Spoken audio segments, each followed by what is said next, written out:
They seemed like any other Brazilians, running small businesses, starting families, even keeping pet cats.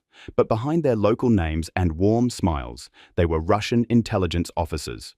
A new investigation by the New York Times, backed by Brazilian federal authorities, has uncovered a stunning operation. Russia has been planting deep-cover spies in Brazil to infiltrate the world, and it all began to unravel in 2022. The operation took years to detect. It relied on Brazil's strengths and weaknesses. The country's diverse, multicultural population makes it easy for foreigners to blend in. Brazilian passports rank among the most powerful in the world, offering visa-free access to key countries across Europe, Asia, and the Americas.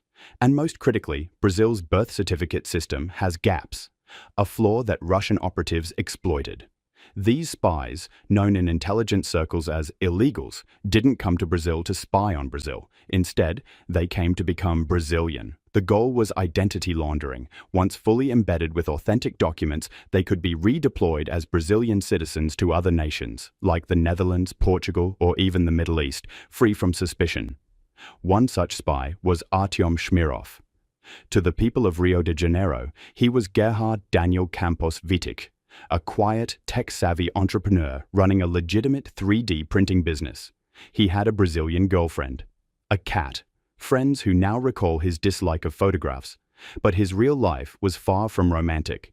In secret text messages, he confided in his Russian wife, also an undercover agent, about his dissatisfaction. She reminded him coldly, this life wasn't what they were promised, but they had no choice now.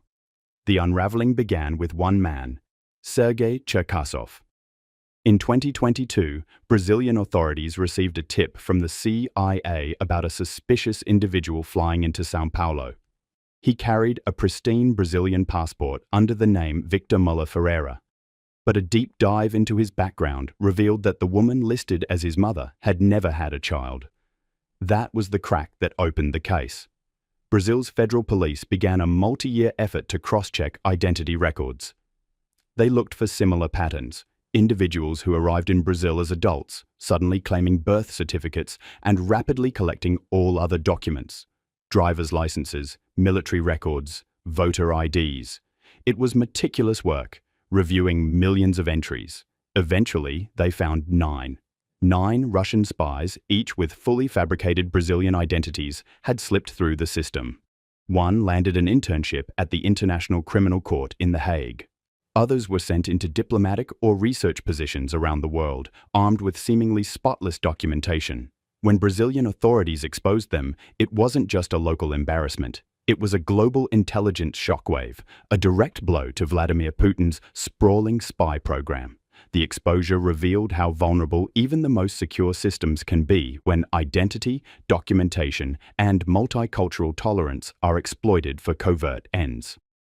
This case has set off alarms not only in Brazil, but across Europe and beyond. Intelligence agencies are now re-examining applicants, partnerships, and records for similar infiltrations.